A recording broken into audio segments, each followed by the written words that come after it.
তো ব্রাদার, দিক বাই দিক থেকে আওয়াজ যেভাবে উঠছে, আওয়াজ আসছে যে ইসলামের প্রতি বিভিন্ন দিক থেকে অ্যাটাক হচ্ছে, হামলা হচ্ছে। কিন্তু আমাদের এমন একটা সময় চলে এসেছে যে এ সময়ে আজ এই পবিত্র গোরস্থান বলেন, পবিত্র মসজিদ বলেন, যে সকল জায়গা, এইসব জায়গাগুলো হচ্ছে ওয়াকফের জায়গা। আর এই জায়গার উপরে অ্যাটাক করার চেষ্টা করছে, বুঝতে পারলেন কি না? কিন্তু ভরসা একটা উপরে রাখবেন, ভরসা যদি রাখেন, কসম খোদার, যতই আপনার ইল বিল পাস করুক না কেন, কোনো বিলি কাজে আসবে না। কিন্তু আমাদেরকে মজবুত হতে হবে, শক্ত হতে হবে। আমাদের ভিতরে যদি আপনার ইমানি কমজোর থাকে, তাহলে তো জায়গায় এমনি দখল হয়ে যেতে পারে। তো মুসলমান জাগুন, জাগবেন কবে? আজ আপনি এটা ভেবে নেবেন না যে আজ নতুন নতুন মনে হয় হচ্ছে যে ইসলামকে মিটানোর চেষ্টা করছে, ইসলামের মানে অ্যাটাক করার চেষ্টা করছে, দখল করার চেষ্টা করছে, ইসলামকে মিটিয়ে দেওয়ার চেষ্টা করছে। এটা নতুন নয়, এগুলা হচ্ছে পুরাতন ক্যাসেট। এই ক্যাসেট আজ থেকে 1450 বছর পূর্বে মক্কার সরজমিনের বুকে আবু জেহেল চেয়েছিল নবীর আপনার ইসলামকে মিটাবার চেষ্টা করেছিল, কিন্তু পারেনি মুসলমান। খাইবারের প্রান্তরে ইসলামকে মিটাবার চেষ্টা করেছিল, কিন্তু পারেনি মুসলমান। বদরের প্রান্তরে ইসলামকে মিটাবার চেষ্টা করেছিল, কিন্তু পারেনি মুসলমান। আপনার মুতার প্রান্তরে ইসলামকে মিটাবার চেষ্টা করেছিল, কিন্তু পারেনি মুসলমান। আজও বলি পারবে না, কেননা মুসলমানের সংখ্যা তো সেই জামানায় অতি কম ছিল, কিন্তু তবুও টক্কর করেছে, কিন্তু আপনারা পিছে হটেনি। আজ বলুন মুসলমান, আমাদের যদি ইমানটা শক্ত হয়ে যায়, ইমানটাকে মজবুত করে আমরা রাস্তায় নামি, তো সরকার কেন, পৃথিবীর কোন শক্তি এসে আপনার সামনে দাঁড়াবে না। তো আমাদেরকে সঠিক জায়গায় আসার পরে সঠিকভাবে আন্দোলন করার দরকার আছে। ওয়াকফ সম্পর্কে হুজুরের মুখ থেকে শুনবেন। সংক্ষিপ্ত টাইমের ভিতরে আপনাদেরকে মেসেজ করে যেতে চাই যে আজ আমরা মুসলমান জাগবো না তো কবে জাগবো? একের পর এক হিন্দুস্তানের ইতিহাস খুলে দেখুন যে হিন্দুস্তানের বুকে যে আজ রক্ত দিয়েছে কিনা মুসলমান। আপনি জান যে গেটে যে আজ দিল্লির যে আপনার দিল্লি ইন্ডিয়ান গেটে যে মুসলমানদের নাম লেখা আছে কিনা, 75% মুসলমান হিন্দুস্তানের জন্য জান দিয়েছে, কিন্তু আজ তারা বলে যে মুসলমানের অবদান নাই। আপনি যান দিল্লিতে যান, মুসলমানের অবদান নাই। কুতুব মিনার মুসলমানেরই অবদান। আপনি যান তাজমহল মুসলমানেরই অবদান। আপনি জামে মসজিদ মুসলমানেরই অবদান। লাল কেল্লা মুসলমানেরই অবদান। হিন্দুস্তানের বুকে শরম করার দরকার। মোদিজি তোমাকে বলে আজ যে মুসলমানের যে অবদান রয়েছে, যে আজ তাজমহল থেকে যে কামাই হচ্ছে, আজ হিন্দুস্তানের জন্য খরচ করছো। লাল কেল্লার কামাই, আজ কুতুব মিনারের কামাই, সারা হিন্দুস্তানে মুসলমানদের যে সম্পদ রেখে গেছে, ও সম্পদ থেকে তুমি কামাই খাচ্ছ, আবার মুসলমানের প্রতি হামলা কর। সঠিক কথা কিনা? কথাগুলো জড়ো হচ্ছে কিন্তু সঠিক কিনা বলো মুসলমান?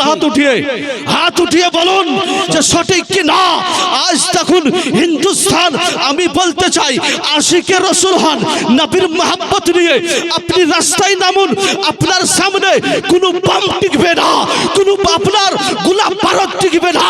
কেননা আজ হিন্দুস্তানের বুকে কিছু মুজাহিদ দেখিয়ে গেছে, বলে শোন, হিন্দুস্তানকে যখন ফাতাহা করে, ইংরেজকে যখন ভারতবর্ষের বুক থেকে তাড়াবার জন্য ফতোয়া দিয়েছিল কে? ফতোয়া দিয়েছিল এক সুন্নি আলেম, তার নাম ছিল কিফায়াতুল্লাহ কাফি। যখন আপনার ফতোয়া দিয়েছিল হিন্দুস্তান থেকে ইংরেজকে তাড়তে হবে, তিনি যখন ফতোয়া দিল, ইংরেজেরা তার পাতে লেগার পরে বলল একে অ্যারেস্ট করা হোক, একে ফাঁসিতে চড়ানো হোক, সুলিতে চড়ানো হোক, তাহলে হয়তো হিন্দুস্তান থেকে মুসলমানকে মিটিয়ে দিতে পারবো। তাই বলে কিফায়াতুল্লাহ কাফিকে অ্যারেস্ট করার পরে আপনার সুলিতে চড়াবে এমতো অবস্থায় কিফায়াতুল্লাহ কাফিকে এমন কষ্ট দিয়েছিল, কিন্তু সে বলেছিল শুনরে ইংরেজ, তোরা হিন্দুস্তানে থাকবি না, কোন দল হিন্দুস্তানে থাকবে না, সারা বিশ্বে যদি থাকে নবীর গোলাম থাকবে, নবীর ইসলাম থাকবে, মুসলমান থাকবে। নারায়ে তাকবীর, নারায়ে তাকবীর, নারায়ে রিসালাত, নারায়ে রিসালাত।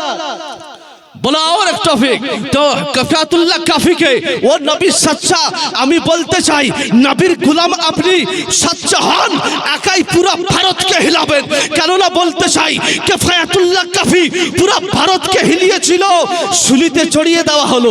এ কাফি তোমাকে তো সুলিতে চড়িয়ে দিয়েছি, দেখুন যে সচ্চা আশিকে রসুল ছিল কেমন। আজ দেখুন যে তেনাকে সুলিতে চড়িয়ে দেওয়ার পরে বলা হয়েছিল এ কিফায়াতুল্লাহ কাফি বলো তোমার শেষ ইচ্ছাটা কি? কিফায়াতুল্লাহ কাফি তিনি সুলিতে চড়ার পরে বলেছিল নিজের বাবাকে দেখবো না, নিজের সন্তানকে দেখবো না, নিজের আত্মীয় স্বজনকে দেখবো না, নিজের আল আওলাদকে দেখবো না, আমি নবীর শানে নাত পড়তে গজল পড়তে চাই। কিফায়াতুল্লাহ কাফির শেষ ইচ্ছা তিনি সুলিতে চলে পড়েছিল। कोई कुल बाकी रहेगा ना चमन रह जाएगा पर रसूलुल्लाह का दीने हसन रहेगा। সুবহানাল্লাহ। দুনিয়াতে কিছু বাকি থাকবে না, যদি থাকে দিন ইসলাম নবীর দিন বাকি থাকবে। এটাই তিনি বলেছিলেন। মুসলমান আপনি ভেবে দেখুন যে আজ আমাদের হালাতটা কি। আমরা যদি সঠিক জায়গায় দাঁড়াই তো কসম খোদার পৃথিবীর কোন শক্তি এসে আপনাকে হিলাতে পারবে না, পারছে না।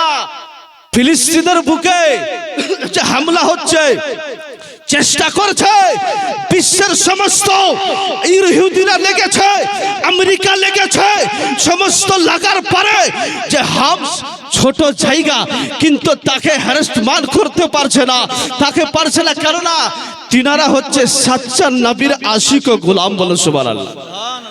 কেননা নবী বলেছেন ফিলিস্তিন সম্পর্কে যখন জিজ্ঞাসা করা হয় ইয়া রাসূলুল্লাহ ও ফিলিস্তিন সম্পর্কে আপনি একটু বলুন, তো ফিলিস্তিন সম্পর্কে নবী আমার বলতে লাগলেন শুনো বাইতুল মুকাদ্দাস যে জায়গায় আছে ফিলিস্তিন ও জায়গাটা জানা মানা জায়গা না, যে জায়গাতে হাসরের ময়দান হবে, পৃথিবীর সমস্ত মানুষ সেই জায়গায় জমায়েত হবে। আর নবীর কাছে জানতে চাইলেন যে ইয়া রাসূলুল্লাহ বাইতুল মুকাদ্দাস সম্পর্কে বলুন। নবী আমার বললেন শুনো ও বাইতুল মুকাদ্দাসের আশেপাশে 30,000 নবীগণের 30,000 আইম্মাগণের যেন কবর রয়েছে, তিনারা শুয়ে আরাম। আজ ইহুদিরা বলছে যে আমাদের জায়গা, আরে নাদান যে জায়গা বানিয়েছিল দাউদ পয়গম্বর ভিত করার পরে তিনি ইন্তেকাল করলেন, তারপরে সুলাইমান পয়গম্বর সে বাইতুল মুকাদ্দাস তৈরি। আর বলে আমাদের সম্পদ, এই সম্পদ মুসলমানেরই। আজ হিন্দুস্তানে যতই তোমরা ওয়াকফকে আপনার বিল পাস করো না কেন, সম্পদ যার তারই থাকবে। কেননা আমাদের ভরসা খুদ রব্বুল আলামিনের। হিন্দুস্তানে কিফায়াতুল্লাহ কাফিকে আপনার যখন ফাঁসি দেওয়া হলো তারা মাতম করতে শুরু করলো। হিন্দুস্তান থেকে ইসলামকে তো মিটিয়ে দিলাম, কিন্তু রব্বুল আলামিনের কারণে রব্বুল আলামিনের রহমতে বেরেলির সরজমিনের বুকে ইমামে আহমদ রাজা ফাজলে বেরেলভী রহমাতুল্লাহ আলাইহির জন্ম হলো। বেরেলির চাটাই থেকে ইমামে আহমদ রাজা ফাজলে বেরেলভী রহমাতুল্লাহ আলাইহির কাছে যখন প্রশ্ন যেতে শুরু হলো যে হে আলা হযরত নবীর নামকে মিটাতে চাই, তারা ঈদে মিলাদুন নবী করতে দিবে না, নবীর জন্মদিন করতে দিবে না।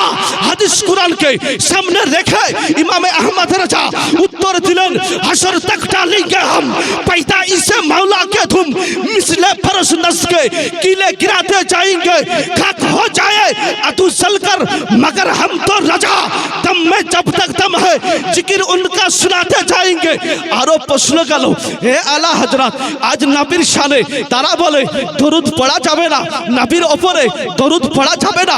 আলা হযরত হাদিস কুরআনকে সামনে রাখার পরে তিনি উত্তর দিলেন, কাবে কি বদরুদ্দোজা তুম পে করোড়ো দরুদ, তাইবা কি শামসুদ্দোহা তুম পে করোড়ো দরুদ।